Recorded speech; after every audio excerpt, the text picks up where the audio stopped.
தமிழ் சினிமாவின் அதிக வசூல் செய்த தமிழ் படங்களின் பட்டியலுங்க.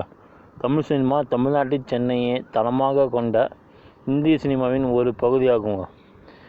இந்த திரைப்படங்கள் முதன்மையாக தமிழ் மொழியில் தயாரிக்கப்படுகின்றன. சிந்தாமணி 1937 மற்றும் ஹரிதாஸ் 1900 ஆகியவை தமிழ் சினிமாவில் ஆரம்ப கட்டங்களில் இருந்து வந்த மைல்கல் படங்களாகுங்க. சிந்தாமணி முதல் பெரிய பாக்ஸ் ஆஃபீஸ் வெற்றியாகுங்க. அதே நேரத்தில் ஹரிதாஸ் அதன் குறிப்பிடத்தக்க தாக்கத்திற்கு நீண்ட நாடாக ஓட்டத்திற்கு பெயர் பெற்றதுங்க. இது சுதந்திரத்திற்கு பிறகு அதன் முறையான ஸ்பானத்திற்கு முன் தொழில்துறையின் வளர்ச்சியை பிரதிபலிக்கிறதுங்க. விக்கிபீடியாவால் பசுமை என வகைப்படுத்தப்பட்ட அமைப்புகளால் அறிவிக்கப்பட்ட பழமைவாத உலகளாவிய பாக்ஸ் ஆஃபீஸ் மதிப்பீடுகள்.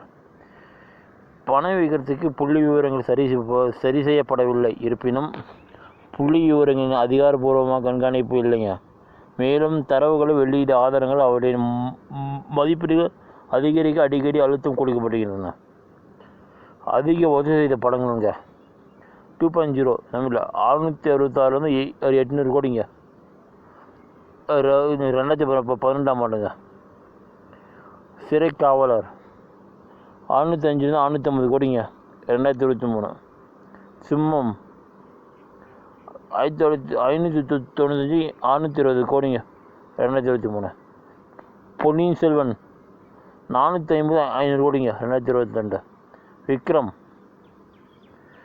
424 500 கோடிங்க. 2022 எல்லா காலத்திலும் சிறந்தவர். நான் 440 450 கோடிங்க. 24. பொன்னியின் செல்வன் 2 345 கோடியிலேருந்து கோடிங்க. 223 2023. அமரன் திரைப்படங்க 300 335 கோடிங்க. 2024. கபாலி 254 35 கோடிங்க வசூல் செய்தார். 216. வாரிசு 290 302 கோடிங்க. 2023. பிகில் 285 300 கோடிங்க. 2019. எந்திரன் 283 300 கோடிங்க. 2010. ஒரு மனம் 237 300 கோடிங்க. 2022. குரு 220 300 கோடிங்க. 2021. நல்லது கெட்டது அசிங்கம் 170 300 கோடிங்க. 2025. சர்கார் 243 253 கோடிங்க. 2018. பேட்டையன் 240 250 கோடிங்க. 220. பெட்டா 2019 219 250 கோடிங்க. 2019. துணிவு 190 கோடி 250 கோடிங்க. 2023. நான் 239 கோடிங்க. 2015. விஸ்வரூபம் 220 கோடிங்க. மெர்சல் 220 கோடிங்க. கொஞ்சம் 2014. தசாவதாரம் 200 கோடிங்க. 2008. விஸ்வாசம் 185 200 கோடிங்க. 2019.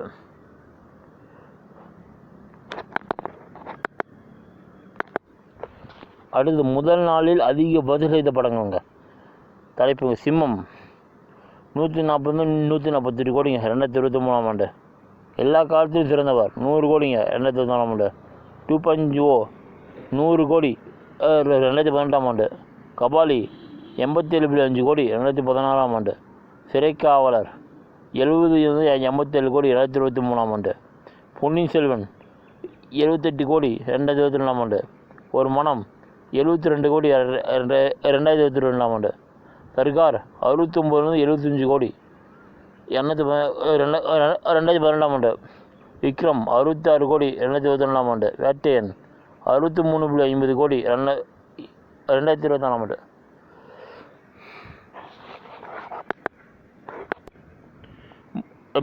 ஒரு மாதத்தில் அதிகப்படியான வசூல் செய்த படங்கள். வாரிசு ஜனவரி மாதம் 290 299 கோடி 2023. பிப்ரவரி மாதம் விஸ்வரூபம் 220 கோடி 2013. மார்ச் மாதம் வீர தீர சூரன் 62 கோடி 2025ஆம் ஆண்டு. ஏப்ரல் மாதம் பொன்னியின் செல்வன் 2 345 கோடி 2023ஆம் ஆண்டு. மே மாதம் அரண்மனை 4 100 105 கோடி 2024ஆம் ஆண்டு. ஜூன் மாதம் விக்ரம் 435 500 கோடி 2022ஆம் ஆண்டு. ஜூலை மாதம் கபாலி 240 305 கோடி 2016ஆம் ஆண்டு. ஆகஸ்ட் சிறைக்காவலர் 605 கோடி 650 கோடி வரைக்கும் 223ஆம் ஆண்டு. பொன்னியின் செல்வன் 450 500 கோடி 222ஆம் ஆண்டு. சிம்மம் 595 கோடி 670 கோடி வரைக்கும் 2023 ஆண்டு. 2.0 666 கோடி 800 கோடி வரைக்கும் தமிழில். வணக்கம் நேர்களே, இன்றைக்கி நம்ம எதை பற்றி பார்க்க போகிறோம்னா சென்னை இன்றைக்கி நம்ம ஸ்போர்ட்ஸ் பற்றி நீங்கள் இப்போ பார்க்க போகிறோம். லக்னோவிடம் 12 ஹைதராபாத் ஐபிஎல் கிரிக்கெட்டில் விக்கெட்டு வீழ்த்தி சர்துல் தாக்கூர் ரவி பிஷ்னோயுடன் மகிழ்ச்சி பகிர்ந்தாருங்க. லக்னோவிடம் 12 ஹைதராபாத்துங்க. பூரன் மார்ச் ஆதேசத்தை அடிச்சுக்கிறாங்க. ஹைதராபாத்தில் மார்ச் 28ஆம் தேதி ஐபிஎல் கிரிக்கெட்டில் ஹைதராபாத் அணி 5 விக்கெட் வித்தியாசத்தில் லக்னோவிடம் 12ங்க. பூரன் மிச்சல் மார்ச் 6 சதம் அடித்தாருங்க. அது 8 42 ரன்னுங்க. இது அவருடைய 18 ஐபிஎல்லுங்க.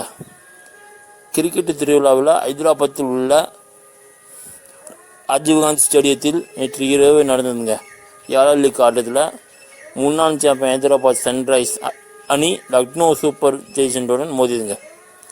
டாஸ் வைத்த லக்னோ கேப்டன் அவருடைய ரிசர்வ் முதலில் பந்து வீசுவதாக அறிவித்தாருங்க. இதையடுத்து முதலில் பேட்டிங் தொடங்கிய ஹைதராபாத் அணியில் டிராவிஸ் ஹெட்டும் அபிஷேக் சர்மாவும் தொடக்க ஆட்டக்காரர்களாக புகுந்தனர். அபிஷேக் சர்மா 6 ரன்னிங்கில் வேக பந்து வீச்சாளர் சார்துல் தாக்கூர் பந்து வீச்சு கேட்சினாருங்க. அடுத்து வந்த இஷான் கிஷன் அதே ஓவரில் விழுந்தாருங்க. தொடக்க ஆட்டத்தில் சதம் விளாசிய இஷான் கிஷன் இந்த ஆட்டத்தில் ரன்னின்றி அவர் நடைகட்டினாருங்க. ஐபிஎல் ஒரு வீரர் சதம் விளாசிய மறு ஆட்டத்திலேயே டக் அவுட் ஆவது 6வது நிகழ்வாகும் என்று சொல்லிக்கிறாருங்க. மறுமுனையில் டிராவிஸ் ஹெட் பந்தை அடித்து நொறுக்குவதிலே கவனம் செலுத்துகிறானுங்க. ரவி பிஷ்னோய் ஒரே ஓவரில் 2 முறை கண்டம் தப்பிய டிராவி 47 ரன்கள் 28 பந்துகள் 5 பவுண்டரி 3 சிக்ஸருங்க. பிரின்ஸ் யாதவ் பந்து வீச்சில் கிளீன் போல்டு ஆனாருங்க. ஹைதராபாத் அணிக்கு சீரான இடைவெளி இருந்துள்ளது 191 ரன் இலக்குங்க. 9க்கு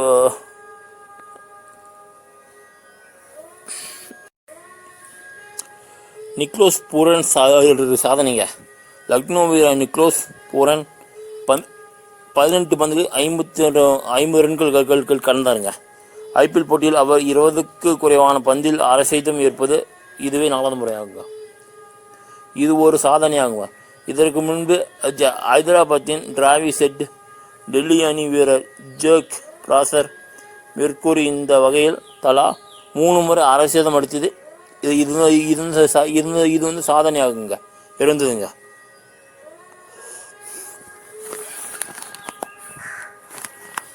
மழையால் அந்த அணி 190 ரன்களை எட்டியதுங்க.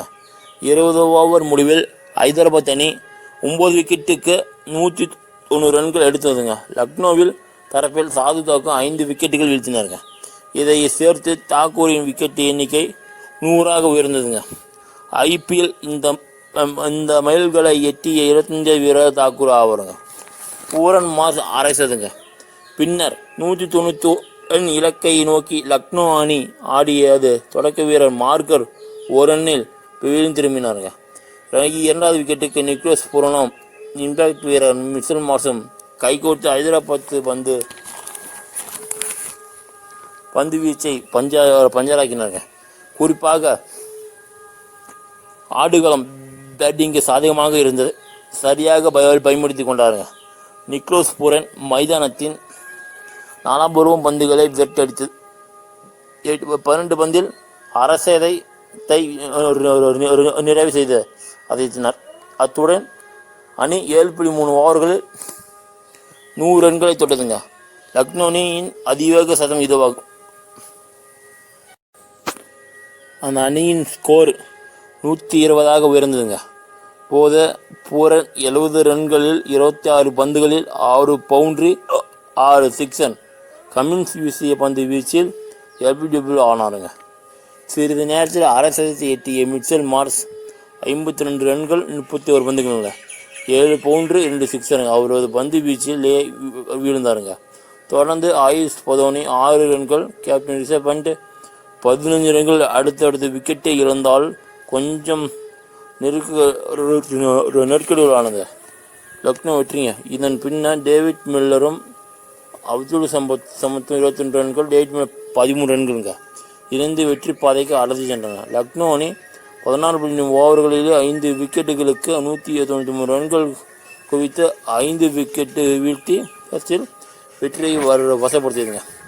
தொடக்க ஆட்டத்தில் டெல்லி இந்திய கிரிக்கெட் வாரியம் நாளை ஆலோசனை முதலாவது வெற்றிங்க. வீரர்களுக்கு ஆடிய ஹைதராபாத்துக்கு மும்பையிலங்க. இந்திய கிரிக்கெட் வாரியம் கூட்டம் கவுகாத்தியில் நாளை நடைபெறுகிறதுங்க. இதில் கிரிக்கெட் வாரியத்தின் செயலாளர் தேவஜி சகியா மற்றும் நிர்வாகிகள் கலந்து கொள்கிறார்கள்.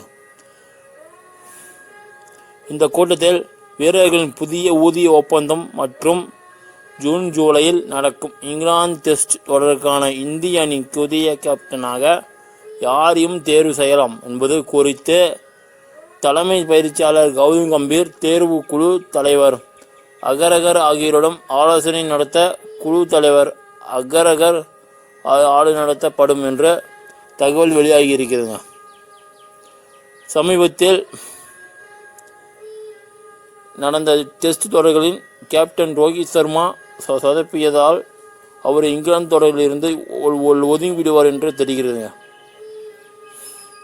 இந்த ஆண்டுக்கான வீரர்கள் ஒப்பந்த பட்டியலில் A+ கிரேடில் விராட் கோலி, ரோஹித் சர்மா, பூம்ரா, ரவீந்திர ஜடேஜா ஆகியோர் நீடிப்பார்கள் என்று எதிர்பார்க்கப்படுகிறது. கடந்த ஆண்டு உள்ளூர் போட்டியில் விளையாட மறுத்ததால் ஒப்பந்தத்தில் இருந்து சுழற்றிவிடப்பட்ட ஸ்ரேயஸ் ஐயர் சமீபத்தில் நடந்த சாம்பியன்ஸ் போட்டியில் ஜொலித்ததால் மீண்டும் ஒப்பந்த பட்டியலுக்கு திரும்புகிறாருங்க. அத்துடன் தமிழகத்தை சேர்ந்த சுழற்பந்து வீச்சாளர் வருண் சக்கரவர்த்தி வீரர்கள் ஒப்பந்தத்தில் புதிதாக இடம் பிடிக்க வாய்ப்புள்ளதுங்க. 20 ரன்கள் குறையாக எடுத்து விட்டோம். தோல்வி குறித்து IPL கிரிக்கெட்டில் நேற்று முன்தினம் இரவு கவுகாத்தியில் நடந்த லீக் ஆட்டத்தில் நடப்பு சாம்பியன்ஸ் கொல்கத்தா நைட் ரைடர்ஸ் அணி 8 விக்கெட்டு வித்தியாசத்தில் முன்னாள் சாம்பியன் ராஜஸ்தான் ராயல்ஸை பந்தாடியதுங்க. இதில் ராஜஸ்தான் அணி நிர்ணயித்த 152 ரன்கள் இலக்கை கொல்கத்தா அணி குயின்டான் டிகாக்கின் அதிரடியால் 97 ரன்கள் எடுத்து 8 பவுண்டரி 6 சிக்ஸர் 17.3 ஓவர்கள் விரட்டிப்படுத்ததுங்க. தனது சொந்த ஊரில் அடைந்த தோல்வி குறித்து ராஜஸ்தான் அணியின் பொறுப்பு கேப்டன் ரியான் பராக் கூறுகையில், 170 ரன்கள் நல்ல ஸ்கோராக ஆடினோம். இங்குள்ள ஆடுகளம் நன்கு தெரியும் என்பதால் விரைவாக ரன் சேர்க்க முயற்சித்தேன். ஆனால் இறுதியில் நாங்கள் 20 ரன் குறைவாக எடுத்து விட்டோம். குயின்டன் டிகாக்கை சீக்கிரம் வீழ்த்த வேண்டும் என்று திட்டமிட்டோம். ஆனால் அது நடக்கவில்லை. அவர் நன்றாக பேட் செய்தார். அவருக்கு பாராட்டுகள். இந்த தோல்வியால் இருந்து பாடம் கற்றுக்கொண்டு மீண்டும் தவறு நடக்காமல் பார்த்து கொள்வோம். சென்னை அணிக்கு எதிரான ஆடும் ஆட்டத்தில் புதிய மனநிலையுடன் களம் இறங்கும் என்றார். அடுத்து நம்ம எதை பார்க்க போறோம்னா, பெங்களூர் அணியின் 17 ஆண்டு கால இயக்கம்ங்க.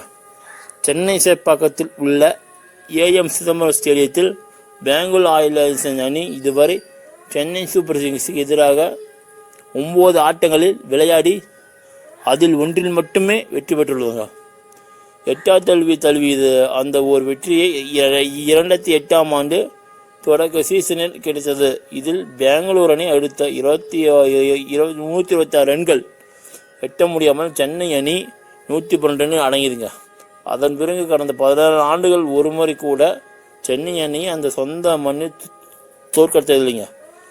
அது நீண்டகால இயக்கத்தை தனிக்கு பெங்களூர் வீரர்கள் வரிந்து கட்டுவார்கள் என்பதால் களத்தில் அனல் பார்க்கும் என்று நம்பலாங்க.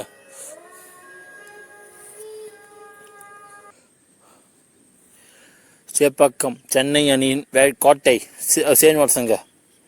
சென்னை சூப்பர் கிங்ஸின் ஆதிக்கம் குறித்து இதே அணிக்காக முன்பு ஆடியுள்ள ஆஸ்திரேலியா முன்னாள் வீரர் சீனிவாசன் கூறுகையில், சேப்பாக்கத்துக்கு வரும் பெங்களூர் அணிக்கும் மிகப்பெரிய சவாலாக காத்திருக்கிறது. சென்னையிடம் தரமான சுழல்பந்து வீழ்ச்சி உள்ளது. இங்கு சென்னை அணியின் பலத்தை சமாளிப்பதற்கு ஏற்ப பெங்களூர் அணியின் தங்களது ஆடும் 11 ஆண்டு செய்ய வேண்டியது அவசியமாகும். ஆனால் அதில் எந்த தவறும் செய்துவிடக்கூடாது. இல்லை என்றால் சிக்கலாக மாறிவிடும். ஏனெனில்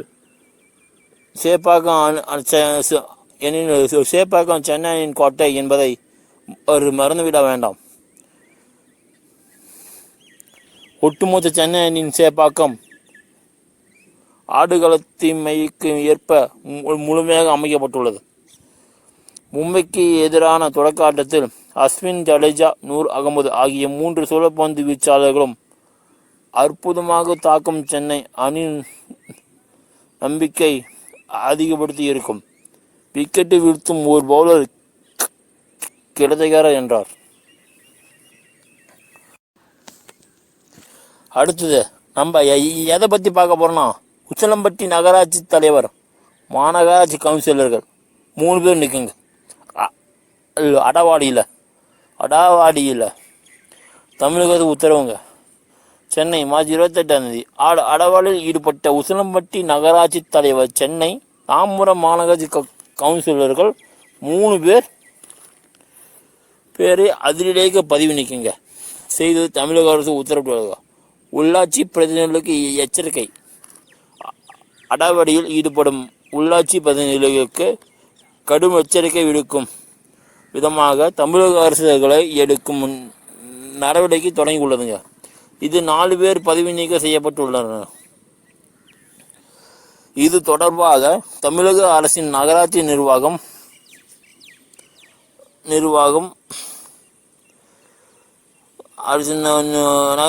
மற்றும் குடிநீர் வழங்கல் துறை முதன்மை செயலாளர் கார்த்திகேயன் வெளியிட்ட செய்தி குறிப்பில் கூறியதாவது, 1998 ஆண்டு தமிழ்நாடு நகர்ப்புற உள்ளாட்சி அமைப்புகள் சட்டத்தின் வகைமுறைகளை மீறி செயல்பட்ட உள்ளாட்சி பிரதிநிதிகள் 4 பேர் மீது அரசு அந்த சட்டத்தின் பிரிவு 52 கீழ் நடவடிக்கை எடுத்தது. நகர்ப்புற உள்ளாட்சி அமைப்புகளில் அவரவர் வகித்து வந்த பதவியிலிருந்து நீக்கம் செய்து ஆணையிட்டுள்ளது. அதன்படி சென்னை பெருநகர மாநகராட்சி 189 வார்டு கவுன்சிலர் பாபு, 5வது வார்டு கவுன்சிலர் சொக்கலிங்கம், தாம்பரம் மாநகராட்சி 3வது மண்டல குழு தலைவர் ஜெயபிரதீப் மற்றும் 40வது வார்டு கவுன்சிலர் உசிலம்பட்டி நகரசபை தலைவர் சகுந்தரம், 11வது வார்டு கவுன்சிலர் ஆகியோர் நீக்கப்பட்டுள்ளார். இவ்வாறு அதில் கூறப்பட்டது என்னன்னா, மேலும் இவர்கள் நீக்கப்பட்டது குறித்து அதற்கான காரணம் குறித்து அரசாணை வெளியிடப்பட்டுள்ளது. அதன் விவரம் வருமாறு உசிலம்பட்டி நகரசபை தலைவர் சகுந்தலா இவர் நகரசபை கூட்டத்தை கூட்டரங்கில் நடத்தாமல் அவரது அறையில் வைத்து நடத்தியுள்ளார்.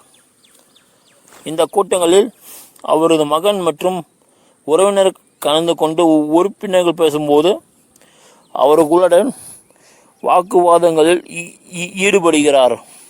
மேலும்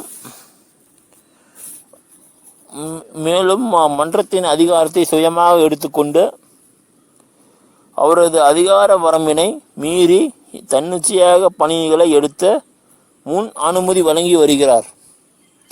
அதேபோல் உசிலம்பட்டி நகராட்சிக்கு உட்பட்ட பகுதிகளில் திடக்கழிவு மேலாண்மை பணிகளை சரியாக மேற்கொள்ளவில்லை என்று ஆணையரின் குறிப்புகள் ஏதும் இல்லாமல் அந்த நிறுவனத்தின் ஒப்பந்தை ரத்து செய்து இருக்கிறார். சகுந்தலா திமுக சார்பில் கவுன்சிலராக போட்டியிட்டு வெற்றி பெற்றாலும் அவருக்கு நகரசபை தலைவர் பதவி கொடுக்காதது காரணம். திமுக வேட்பாளருக்கு எதிராக நகரசபை தலைவர் தேர்தலில் போட்டியிட்டு வெற்றி பெற்றார். பின்னர் அவர் அதிமுகவில் இணைந்து விட்டார். சென்னை மாநகராட்சி கவுன்சிலர்கள். சென்னை மாநகராட்சி 189 வார்டு கவுன்சிலர் பாபு திமுக பள்ளிக்கரணை பகுதியில் சுமார் 4800 வீடுகளுக்கு இணைப்பு கொடுக்கும் குடிநீர் திட்டம் பணிகளை இணைப்பு கேட்டு விண்ணப்பித்தவர்கள் தனது உதவியாளர்களை சந்திக்கும் வரை அவர்களுக்கு இணைப்பு கொடுக்கக்கூடாது என்று கூறியதாக புகார்கள் வந்தன. மேலும் இணைப்பு கொடுக்கும் பணியில் ஈடுபட்ட 5 ஒப்பந்தக்காரங்களை பணிமனையில் இருந்து விரட்டிவிட்டார். குடிநீர் குழாயை சீரமைக்கும் பணியில் ஈடுபட்ட இருந்த ஒப்பந்தக்காரை அடித்து விரட்டினார். அவரின் உதவியாளர் தகுதி பொறியாளரை தாக்கியுள்ளார். 5வது வார்டு கவுன்சில். சென்னை மாநகராட்சி 5வது வார்டு கவுன்சிலர் சொக்கலிங்கம் திமுக கடந்த ஆண்டு செப்டம்பர் மாதம் 18ஆம் தேதி 5வது வார்டில் சாலை சீரமைக்கும் பணி நடந்தது. அப்போது சொக்கலிங்கம் மழை காரணமாக சாலை சீரமைக்கும் பணி எதன் காரணமாக தொடங்கப்பட்டதோ என்று கேள்வி எழுப்பி தகாத வார்த்தைகளை கூறி பணிகளை நிறுத்தினார். மேலும் அவர் சென்னை மாநகராட்சியில் செயல்படுத்தப்படும் உள்கட்டமைப்பு பணிகள் மற்றும் வளர்ச்சி பணிகளுக்கு இடையூறாக இருப்பதுடன் அவற்றை தடுப்பது போன்ற அதிகாரம் துஷ்பிரயோகத்தில் ஈடுபட்டு வந்தார். மண்டல தலைவர் ஜெயபிரதீப் கவுன்சிலர்கள் ஆலோசனை இல்லாமல் தன்னிச்சையாக செயல்பட்டு வந்தார். கடந்த 8 மாத காலமாக தொடர்ச்சியாக எந்த ஒரு கூட்டத்தையும் கூட்டவில்லை. தாம்பரம் மாநகராட்சி மண்டல நிதியை தனக்கு வேண்டியவர்களுக்கு மட்டும் கூடுதல் நிதியை ஒதுக்கியது தன்னிச்சையாக செயல்பட்டு மக்கள் மத்தியில் நம்பிக்கையின்மை உருவாக்கியது. கடந்த ஜூலை மாதம் 3 கோடி மதிப்பிலான ஒப்பந்த புள்ளிகள் கோருவதற்கான பணிகள் நடந்து செயற்பொறியாளர் அறையின் முன்பு சட்டம் விரோதமாக ஆட்களை கூட்டி வந்து அறையை பூட்டி சாவியை எடுத்து சென்றது. செயற்பொறியாளர் உதவி செயற்பொறியாளர் அறையை ஆய்வு செய்ய வந்து போது எடுத்து நிறுத்தியது. அவரை எங்கும் நகரிடாமல் தடுத்தது. துணை ஆணையாளர் சென்றபோது உதவி செய்ய பொறியாளர் அறை போடப்பட்டு இருந்து மண்டலம் 3 ஆட்கள் சப்ளை செய்வது தொடர்பாக மேயர் ஆணையாளர் ஆகியோரின் ஒப்புதல் பெற்று பணி உத்தரவு வழங்கப்படப்பட்டது. ஆனால் ஓய்வு பெற்ற உதவி பொறியாளரின் டோக்கன்கள் பயன்படுத்தி அதனை ரத்து செய்தது. இவ்வாறு அதில் கோரப்பட்டுள்ளது. அடுத்து நம்ம எதை பற்றி பார்க்க போறோம்னா 40 டேங்கல் லாரிகள் வேலை நிறுத்தமாக சேலத்தில். ஆயில் நிறுவனங்களுக்கு புதிய டெண்டருக்கு எதிர்ப்பு தெரிவித்து தமிழ்நாடு, புதுச்சேரி உள்பட 6 மாநிலங்களில் கேஸ் டேங்கர் லாரி உரிமையாளர்கள் நேற்று முதல் வேலை நிறுத்தத்தில் ஈடுபட்டுள்ளனர். சேலம் கருப்பூரில் இந்தியன் ஆயில் கார்ப்பரேஷனுக்கு சொந்தமான கேஸ் பாட்லிங் பிளான்ட் முன்பு நேற்று காலை முதல் 40க்கும் மேற்பட்ட கேஸ் டேங்க் லாரிகள் கேஸ் நிரப்பாமல் ஆங்காங்கே நிறுத்தி வைக்கப்பட்டுள்ளன. கேஸ் விநியோகம் பாதிப்புங்க. அதாவது மங்களூருவில் உள்ள கப்பல் துறைமுகத்தில் இருந்து கேஸ் நிரப்பி கொண்டு வரும் லாரிகள் கருப்பூரில் உள்ள IOC பிளான்ட்டிற்கு கொண்டு வரப்படுங்க. அதன் பிறகு இங்கிருந்து சிலிண்டரில் சமையல் கேஸ் நிரப்பி லாரியில் அனுப்பி வைத்து சேலம், நாமக்கல், தருமபுரி, கிருஷ்ணகிரி, விழுப்புரம் உள்பட 10 மாவட்டங்களில் உள்ள கேஸ் விநியோகஸ்தர்களுக்கு அனுப்பி வைத்து வாடிக்கையாளர்களுக்கு வழங்கப்படுங்க.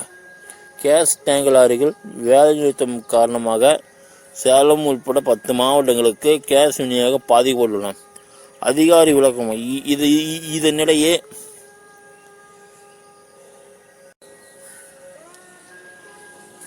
இதனிடையே கருப்பூர் கேஸ் நிரப்பும் தொழிற்சாலை பிளான்ட் உதவியும் போது மேலாளர் ஜெய்சங்கர் கூறும்போது, நேற்று இந்த தொழிற்சாலையில் வழக்கம்போல் நாள் ஒன்றுக்கு 18,000 சிலிண்டர்கள் நிரப்பப்பட்டு மக்கள் பயன்பாட்டிற்கு விநியோகம் செய்யப்பட்டது. இதனால் எந்த பாதிப்பும் ஏற்படவில்லை. கேஸ் தட்டுப்பாடு ஏற்படும் என்ற நிலை வராது. எனவே பொதுமக்கள் அச்சப்பட தேவையில்லை என்றாருங்க. அடுத்து நம்ம எதை பற்றி பார்க்க போகிறோம்னா, இஸ்லாமியர்களுக்கு இனிப்புங்க. ரமலான் நோம்பின் 27வது நாளான நேற்றைய இரவை புனித இரவாக முஸ்லிம்கள் கடைபிடித்தனர். இதையொட்டி அஸ்வின் ஸ்வீட்ஸ் மற்றும் ஸ்நாக்ஸ் சார்பில் சேலம் டவுன் ஜாமியா பள்ளிவாசல், லயன்மேடு பள்ளிவாசல் உள்பட பல்வேறு மசூதிகளில் தொழுகை முடித்து வந்த இஸ்லாமியர்களுக்கு இனிப்பு வழங்கப்படும் போது எடுத்தப்படுங்க.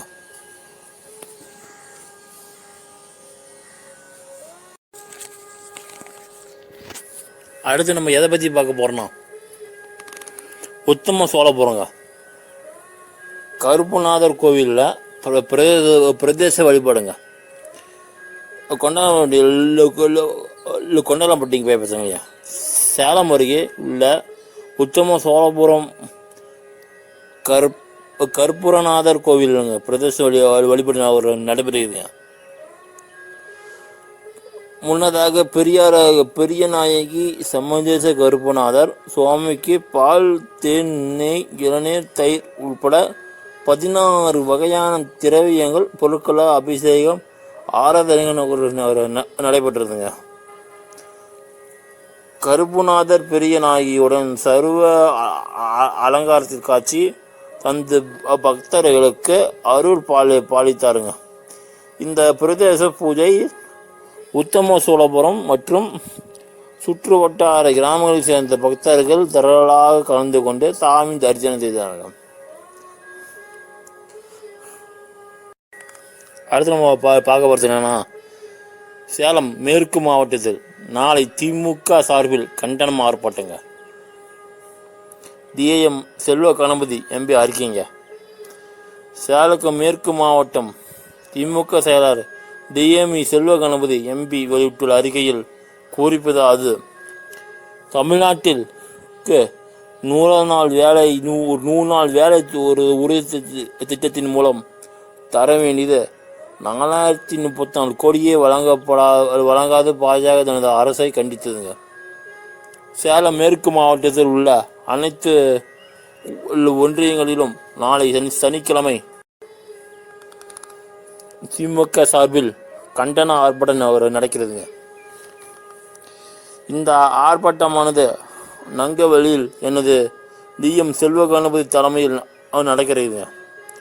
இதேபோல் சூரப்பள்ளி ஊராட்சி தபால் நிலையம் மற்றும் கோனூர் ஊராட்சி தபால் நிலையம் அருகிலும் ஆர்ப்பாட்டம் நடக்கிறதுங்க. சங்ககிரி ஒன்றியத்தில் தேவன் கவுண்டனம் ஊராட்சி கிடைவர் மற்றும் கோனேரிப்பட்டி ஊராட்சி, காவேரிப்பட்டி ஊராட்சியும், மூலப்பாதை மற்றும் வெள்ளாளாரபுரம் ஊராட்சியிலும், தாரமங்கலம் ஒன்றியத்தில் பாப்பம்பாடி ஊராட்சி சந்தை எடப்பாடி ஒன்றியத்தில் சித்தூர் ஊராட்சி சந்தை திடல் மற்றும் ஆவணிப்பேரு கீழ்முகம் ஊராட்சி போடி நாயக்கம்பட்டியிலும், திமுக ஆர்ப்பாட்டம் நடக்கிறதுங்க. இதேபோல் மகுடஜவாடி ஒன்றியத்தில் தப்புக்கொட்டை ஊராட்சி, காளிங்கனூர் மற்றும் மகுடஞ்சாடி பஸ் நிலையத்திலும், மேச்சேரி ஒன்றியத்தில் அரங்கனார் ஊராட்சி, செம்மன்னூர் மல்லிக்குந்தம் ஊராட்சியிலும், கொளத்தூர் ஒன்றியத்தில் சித்தலப்பட்டி புதூர் ஊராட்சி நாளோடுங்க மற்றும் காவேரிபுரம் ஊராட்சியிலும் திமுக ஆர்ப்பாட்டம் நடக்கிறதுங்க. இந்த கண்டனம் ஆர்ப்பாட்டத்தில் மாவட்ட கட்சி நிர்வாகிகள், தலைமை செயற்குழு, பொதுக்குழு உறுப்பினர்கள், எம்எல்ஏக்கள், முன்னாள் எம்எல்ஏக்கள், எம்பிக்கள் அனைத்தும் சார்பு அணி நிர்வாகிகள், உள்ளாட்சி அமைப்புகளின் பிரதிநிதிகள் மற்றும் மகாத்மா காந்தி தேசிய ஊரக வேலை உறுதி திட்டம் பணியாளர்கள் அனைவரும் கலந்து கொள்ள வேண்டுங்க.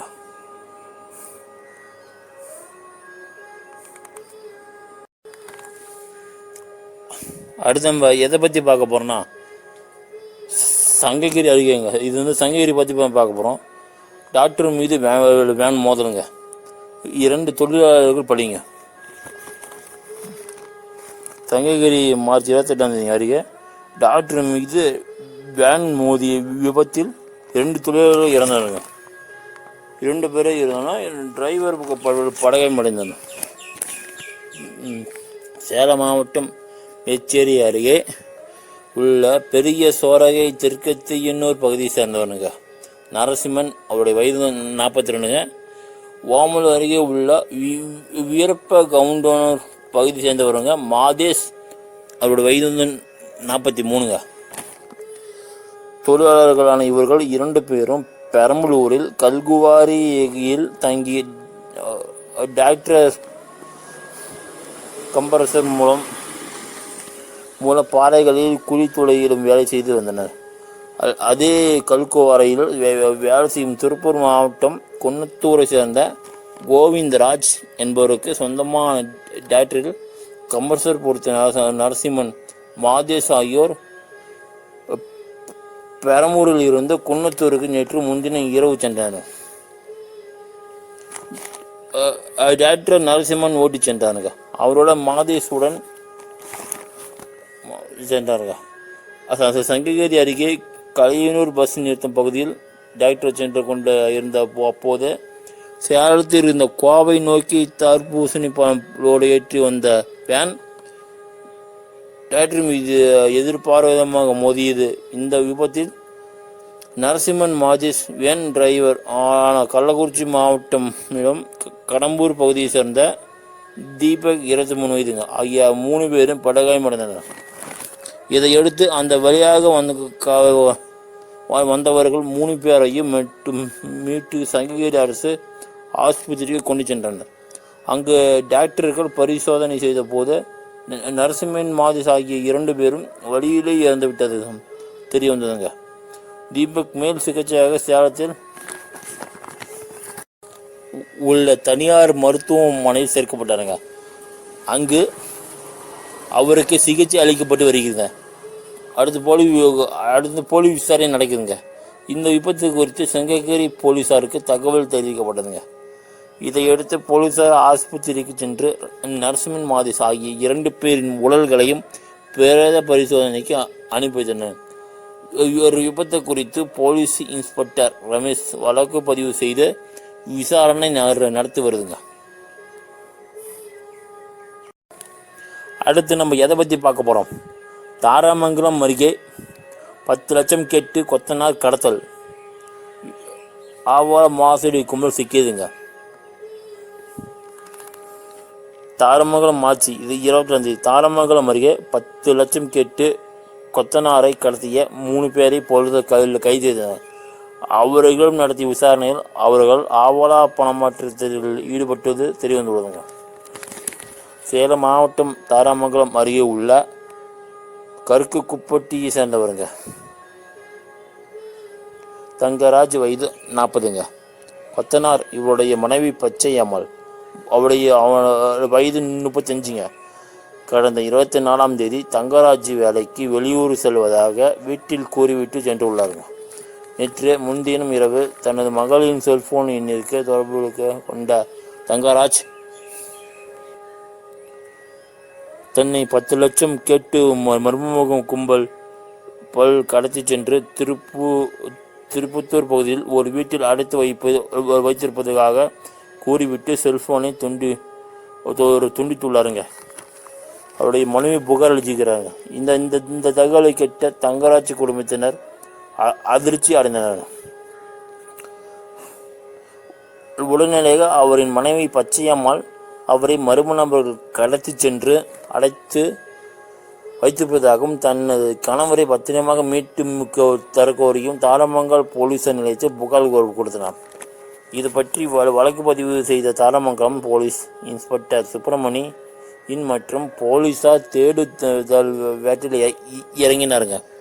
நேற்று முன்தினம் தங்கராஜ் தனது மகளுக்கு தகவல் தெரிவிப்பது செல்போனை எண்ணை வைத்து விசாரணையை துரிதப்படுத்தினார்கள். அப்போது தங்கராஜையை கடத்திய கும்பல் திருப்பத்தூர் மாவட்டம் ஆம்பூரெட்டி காடு பகுதியில் பதுங்கி இருந்ததை கண்டிருந்தாருங்க. அவர்களை சுற்றி வளைத்து பிடித்தனர். மேலும் அங்கிருந்த தங்கராஜை மீட்டனருங்க. அவரை கடத்தி வைத்திருந்த 3 பேரையும் பிடித்து தாரமங்கல் போலீஸ் நிலையத்திற்கு அழைத்து வந்து விசாரித்து வருகின்றனர். இதனிடையே மீட்கப்பட்ட தங்கராஜிடம் போலீசார் நடத்திய விசாரணையில் தடுக்கிடும் தகவல்கள் வெளியாகியுள்ளன. ஆவல பண மாற்றத்தை கும்பலை சேர்ந்த கரூர் பாஸ்கர் என்பவருடன் இவருக்கு பழக்கம் ஏற்பட்டு உள்ளதுங்க. சம்பவத்தன்று திருப்பத்தூருக்கு மாவட்டம் ஆம்பூர் பகுதி சேர்ந்த சந்தோஷ்குமார் அவரோட வயது 31ங்க. அவருடைய கோகுல் அவரோட வயது 31ங்க. அள்ளிமுத்தும் ஆகியோரிடம் 10 லட்சம் பெற்று கொண்டு ஆவலா பணம் 30 லட்சத்தை திருப்பி தருவதை கூறி கரூர் பாஸ்கர் அவர்களை கடந்த 24ஆம் தேதி குமாரபாளையம் பாளையத்துக்கு அழைத்து உள்ளாருங்க. அங்குள்ள சர்வீஸ் ரோட்டில் கரூர் பாஸ்கர் திருப்பத்தூர் மாவட்டத்தை சேர்ந்த 3 பேரிடம் 10 லட்சம் பணத்தை பெற்றுக்கொண்டாருங்க. அப்போது கரூர் பாஸ்கருடன் தங்கராஜ் உடனே இருந்துள்ளாருங்க. பின்னர் கரூர் பாஸ்கர் தன்னிடம் இருந்த பேக்கில் 30 லட்சம் இருப்பதாக கூறி அவர்களிடம் கொடுத்து விட்டு அங்கிருந்து மின்னல் வேகத்து காரில் புறப்பட்டு சென்றாருங்க. அப்போது தங்கராஜ் அவர் விட்டு சென்றதாக கூறப்படுகிறதுங்க. இதனிடையே அவர்கள் 3 பேரும் பாஸ்கர் கொடுத்த பண பேக்கை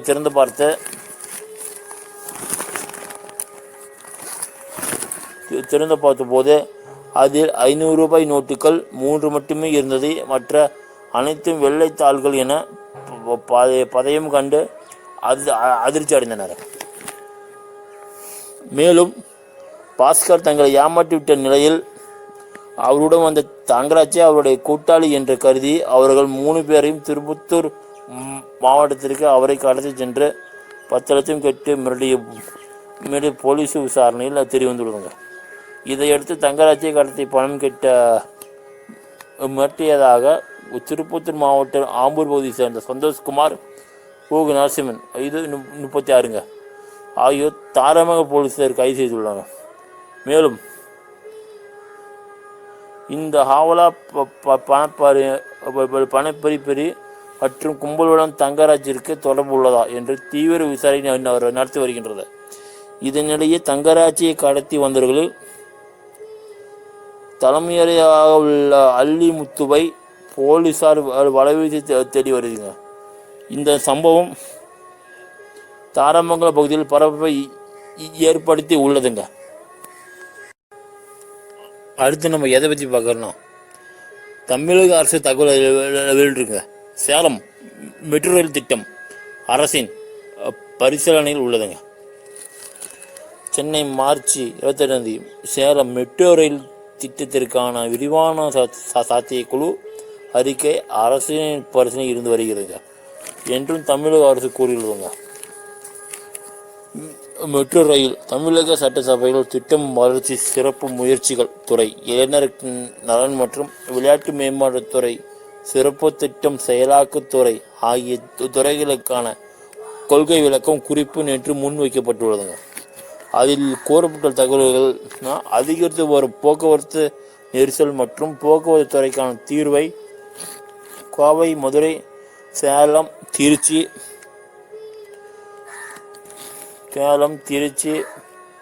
மற்றும் நெல்லை ஆகிய 2 நிலை நகரங்களிலும் மெட்ரோ ரயில் திட்டங்கள் செயல்படுத்துவதற்கான சாத்தியக்கூறு ஆய்வுகளை தயாரிக்கப்பட்டன. அந்த அறிக்கைகளை அரசுக்கு சென்னை மெட்ரோ ரயில் நிறுவனம் சமர்ப்பித்துள்ளதுங்க. நெல்லைக்கு நெல்லை நகரத்தை பொறுத்தவரை பெருந்திரள் துரித போக்குவரத்து அமைப்பை ஏற்படுத்த உகந்ததல்ல என அந்த விரிவான சாத்தியக்குழு அறிக்கை தெரிவிக்கப்பட்டுள்ளதுங்க. சேலம் நகரத்தை பொறுத்தவரை விரிவான சாத்தியக்குழு அறிக்கை அரசின் பரிசீலனையில் இருந்து வருகிறதுங்க. சென்னையில் நடைபெற்று வரும் மெட்ரோ ரயில் கட்டம் 2 திட்டத்தை செயல்படுத்துவதற்காக அரசுக்கு ஏற்படும் அதிக நிதி சுமையை கருத்தில் கொண்டு திருச்சிக்கான அடுத்த கட்ட நடவடிக்கைகள் பின்னர் தொடரலாம் என முடிவெடுக்கப்பட்டுள்ளதுங்க. சென்னை ஜவஹர்லால் நேரு விளையாட்டு அரங்க வளாகத்தில் 25 கோடி மதிப்பீட்டில் 4 அடுக்கு கட்டிடமாக உயர் செயல்திறன் பயிற்சி மையம், 250 படுக்கை வசதி தங்கும் விடுதி, உடற்பயிற்சி கூடம் ஆகிய வசதிகள் அமைக்கப்படும் என செய்ய இந்த ஆண்டு நகர்ப்புற வார்டுகளில்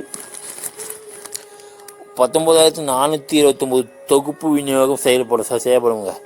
கடந்த 3 ஆண்டுகளில் மொத்தம் 2,62,658 மாணவர்கள் முதல்வர் திட்டம் மூலமாக கல்வி நிறுவனங்கள் வேலைவாய்ப்பு பெற்றுள்ளதுங்க. இந்த ஆண்டுக்கான கலைஞர் உரிமை தொகை திட்டத்துக்காக 13,877 கோடி நிதி ஒதுக்கீடு செய்யப்பட்டுள்ளதுங்க. இலங்கை தமிழ் கடும் பங்களையும் சார்ந்த 14,246 பெண்கள் உட்பட 1.15 கோடி பெண்கள் பயனடைந்து வருகின்றனர். செம்மஞ்சோரியில் 100 ஏக்கர் விளையாட்டு நகரத்தை அமைக்க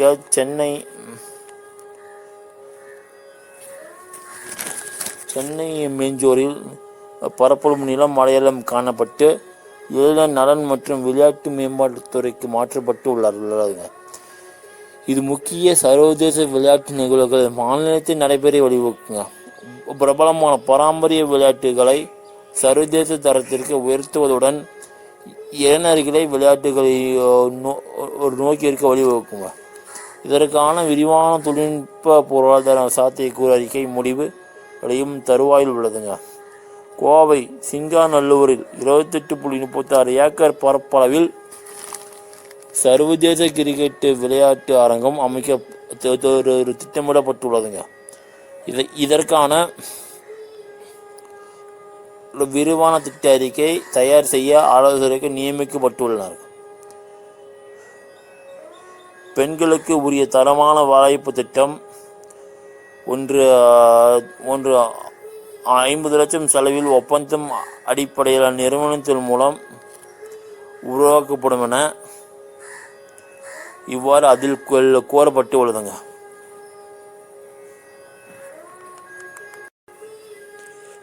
அடுத்து நம்ம யாரை பற்றி பார்க்க போகிறோம்னா, நம்ம இசை பாடகர் கவிஞர் இளையராஜா பற்றி நம்ம பேச போகிறோம். அவருக்கு தமிழக அரசு சார்பில் ஜூன் 2 பாராட்டுலாம் நடக்குதுங்க. அவர் திரை சினிமா உலகத்துக்கு வந்து 50 ஆண்டுகள் நிறைவாகுதுங்க. நம்ம முதலமைச்சர் மு.க.ஸ்டாலின் அறிவிப்புங்க. சென்னை மார்ச் தமிழக சார்பில் ஜூன் 2 இளையராஜாவுக்கு பாராட்டு விழா நடத்தப்படும் என்று சட்டசபையில் முதலமைச்சர் மு.க.ஸ்டாலின் அறிவித்தாருங்க.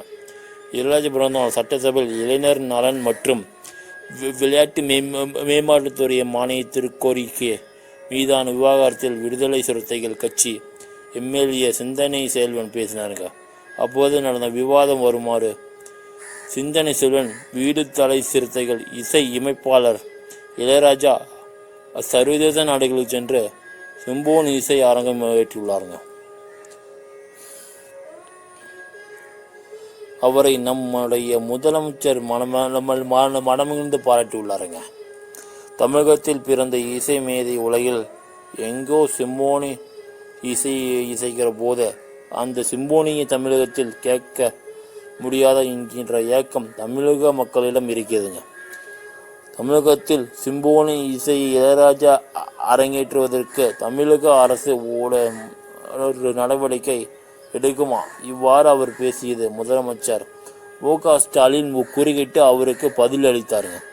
2ஆம் தேதி பாராட்டு விழாங்க. அவருக்கு முதலமைச்சர் மு.க. ஸ்டாலின் இளையராஜாவின் பெருமிதங்களை சிந்தனை செல்வன் எடுத்து கூறி லண்டனில் இளையராஜாவால் இசைக்கப்பட்ட சிம்போனி தமிழகத்தில் கேட்க முடியாதா என்கிற ஏகத்தை வெளிப்படுத்தி வந்தானாருங்க. இளையராஜாவை சந்தித்த போது இதே கருத்தை அவரிடம் எடுத்து சொன்னேன். அவரும் நிச்சயமாக உறுதியாக இங்கே செய்யலாம் என்று கூறினாருங்க. ஆனால் ஒரே சமயத்தில் நான் இசை வல்லுநர்களை இங்கே அழைத்து வருவது என்றால் நினைத்த நேரத்தில் முடியாத கால அவகாசம் தேவைப்படி என்றாருங்க. அதையெல்லாம் கருத்தில் கொண்டு ஜூன் 2ஆம் தேதிக்கு அவருடைய பிறந்தநாள் அதோடைக்கு திரைய உலகம் அவர் 50 ஆண்டுகள் நிறைவடை செய்து உள்ளதுங்க. அதை பாராட்டும் வகையில் சிம்போனி இசை லண்டனில் அரங்கேற்றியதையும் பாராட்டு வகையிலும் தமிழக அரசின் சார்பில் பாராட்டு விழா நடத்த உள்ளதுங்க. சிந்தனை செல்வன் தமிழ் முதலமைச்சருக்கு நன்றி அம்பேத்கர் பெரியலான விருதை, ஆதி திராவிட நலத்துறை பெரியலான விருதை பெயர்படுத்தப்பட்டு வருங்க நலத்துறை வழங்குகிறது. இந்த 2 விருதுகளையும் முதலமைச்சர் தலைமையிலான அமைப்பை வழங்க வேண்டும் என்ற உலக நாடுகளை உற்று பார்க்கும் வகையில் அம்பேத்கர் பெயரில் அயலக உயர்கல்வி திட்டம் நடைமுறைப்படுத்தப்படுகிறது. கடந்த 10 ஆண்டுகளில் வெறும் 4 கோடியே நிதி ஒதுக்கப்பட்டதுங்க. 15 ஆண்டுகளில் அயலக நாட்டுக்கு சென்றாருங்க. வெறும் 9 பேர் தான். ஆனால் திமுக அரசு பொறுப்பேற்ற ஒரே ஆண்டில் 171 ஆதி திராவிட பழங்குடியின மாணவர்கள் உயர்கல்வி நிதி பெற்று சென்றுள்ளனர்.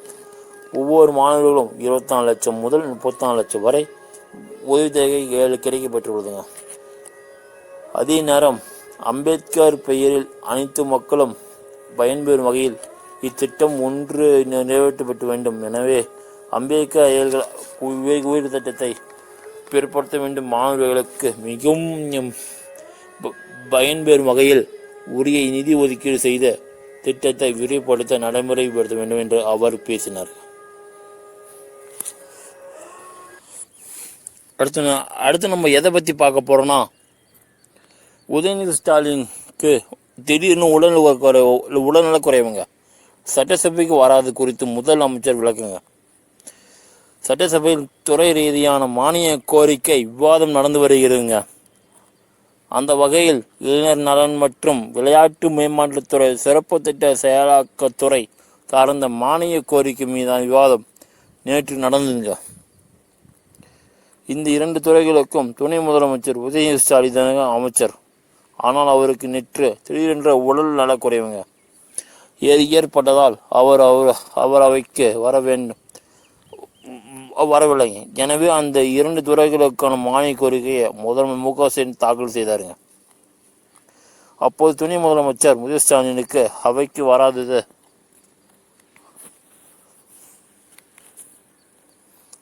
வராதது குறித்து முதலமைச்சர் மு.க. ஸ்டாலின் விளக்கம் அளித்துள்ளாருங்க. அப்போது அவர் கூறியதாவது, துணை முதலமைச்சர் உதயநிதி ஸ்டாலின் நேற்று முன்தினம் உடல்நலக்குறைவுடன் அவர் அவைக்கு வந்திருந்தார். இன்றைக்கும் உடல்நலம் கடுமையாக பாதிக்கப்பட்டு டாக்டர்கள் கட்டாயம் ஓய்வு எடுக்க அறிவித்துள்ளார்கள். எனவே நான் மானிய கோரிக்கையை அவை முன்வைக்க கடமைப்பட்டுள்ளது. இவ்வாறு அவர் பேசினாருங்க.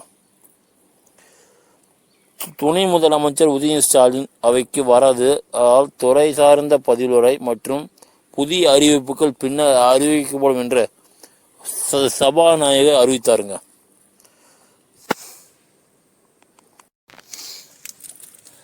அடுத்து நம்ம எதை பற்றி பார்க்க போகிறோன்னா, பொது இடங்களில் சாலைகள் உள்ள கொடி கம்பங்களை அகற்ற ஹைகோர்ட் இறுதி கெடுங்க. ஏப்ரல் 21 அகற்றவிட்டால் அவமதி வழக்கு தொடரலாம் என அறிவிப்புங்க. சென்னை மார்ச் 28 தமிழகம் முழுவதும் பொது இடங்கள், தேசிய மாநில நெடுஞ்சாலைகள், உள்ளாட்சி இடங்களில் உள்ள கொடி கம்பங்களை அகற்ற சென்னை ஹைகோர்ட் இறுதிக்கெடு விதித்துள்ளதுங்க. அடுத்த மாதம் ஏப்ரல் 21 கொடி கம்பங்களை அகற்றாவிட்டால் அவமதிப்பு வழக்கு தொடரலாம் என நீதிபதிகள் அறிவித்துள்ளனர். பொது வழக்குங்க. சென்னை ராயபுரம் பகுதியில் நடைபாதையில் அமைக்கப்பட்டுள்ள அரசியல் கட்சி கொடி கம்பத்தை கல்வெட்டையும் அகற்ற உத்தரவிட வேண்டும் என ஹைகோர்ட்டிலிருந்து வக்கீல் ராகேஷ் என்பவர் பொதுநல வழக்கு தொடர்ந்திருந்தார். இந்த வழக்கு தலைமை நீதிபதி KR ஸ்ரீராம் மற்றும் முகமது ஷபீக் ஆகியோர் இடையே அமர்வு முன்பு நேற்று விசாரணைக்கு வந்தது. அதிகாரிகள் நடவடிக்கை. அப்போது அரசு வக்கீல் தமிழகம் முழுவதும் பொது இடங்கள், தேசிய மாநில நெடுஞ்சாலைகள், உள்ளாட்சிக்கு சொந்தமான இடங்களில் உள்ள கொடி கம்பங்களை 12 வாரங்களில் அகற்ற வேண்டும் என மதுரை ஹைகோர்ட்டு கிளை தனி நீதிபதி கடந்த ஜனவரி மாதம் உத்தரவிட்டிருந்தார். தனி நீதிபதி இந்த உத்தரவை 2 நீதிபதிகளும் அடங்கிய அமர்வு உறுதி செய்துள்ளது. இந்த உத்தரவை அடிப்படையில் தமிழகம் முழுவதும் அரசு அதிகாரிகள் கொடி கம்பங்களை அகற்ற நடவடிக்கை எடுத்து வருகின்றனர் என்றார். ஹைகோர்ட் இறுதிக்கெடு. இதை பதிவு செய்த கொண்ட தலைமை நீதிபதி அமர்வு ஏப்ரல் 21 தமிழகம் முழுவதும் பொது இடங்கள், தேசிய மாநில நெடுஞ்சாலைகள், உள்ளாட்சிக்கு சொந்தமான இடங்களில் கொடி கம்பங்களை அகற்றப்பட வேண்டும். அப்படி அகற்றப்படவில்லை எனினால் சம்பந்தப்பட்ட அதிகாரிகள் மீது நீதிமன்றம் அவமதிப்பு வழக்கு தொடரலாம் என கூறி வழக்கை முடித்து வைத்தனர்.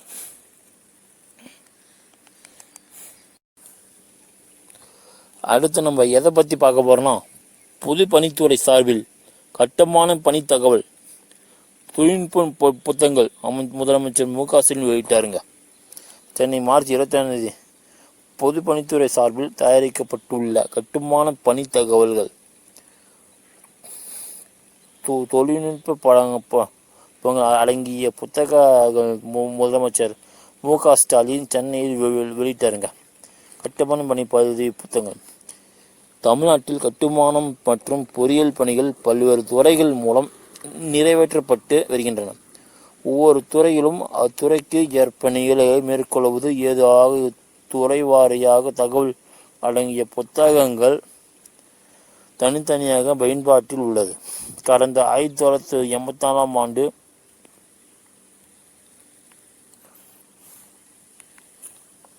பொது பணித்துறை கட்டுமான பணிகளுக்கான தகவல்கள் அடங்கிய புத்தகம் திருத்தி அமைக்கப்பட்டு பயன்பாட்டில் இருந்து வருகிறது.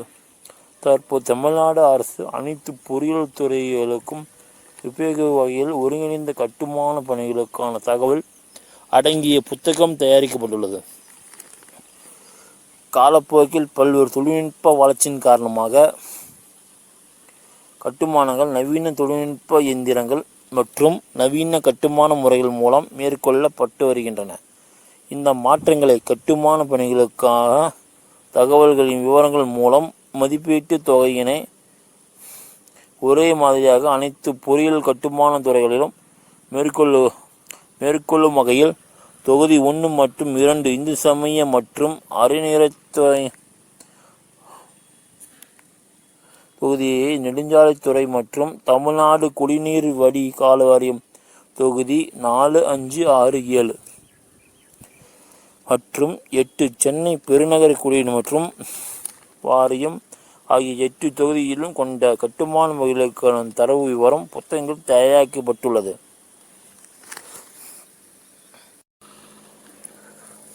இது கட்டுமான பொறியியல் துறைகள் அனைத்தும் எளிதான முறையில் மதிப்பீடு தயாரிக்க பெரிதும் பயன்படும்.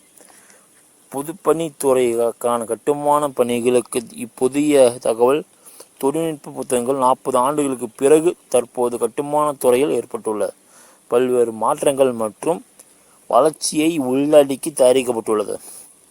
இந்த புத்தகங்களின் வாயிலாக அனைத்து விதமான கட்டுமான பணிகளுக்கு தேவையான கட்டுமான பொருட்கள், வேலையாட்கள், எந்திரங்கள், விலை பட்டியல்கள் போன்றவற்றை விரிவான விவரங்கள் அறிந்து கொள்ள இயலும் என்று அதிகாரிகள் கூறினார். சென்னை தலைமைச் செயலகத்தில் முதலமைச்சர் மு.க.ஸ்டாலின் இந்த புத்தகத்தை வெளியிட்டார். இந்நிகழ்ச்சியில் பொதுப்பணித்துறை அமைச்சர் ஏ.வா. வேலு, தலைமைச் செயலாளர் நா. முருகானந்தம்,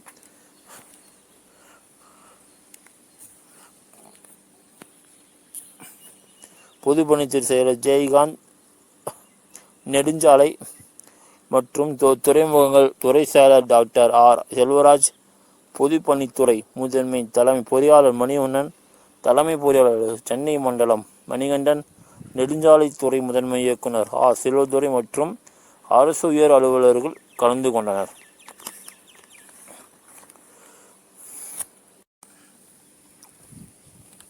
அடுத்து நம்ம எதை பற்றி பார்க்க போறோம்னா, தேனி கனிக்கோட்டை அருகே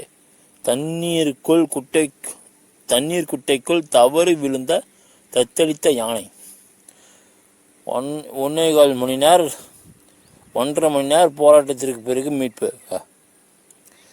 தேனிக்கோட்டை அருகே தண்ணீர் குடிக்கு வந்த யானை பண்ணை குட்டைக்குள் தவறி விழுந்து தத்தளித்தது. அதை வனத்துறையினர் 1.5 மணி நேரம் போராடி மீட்டு காட்டுக்குள் விரட்டினர்.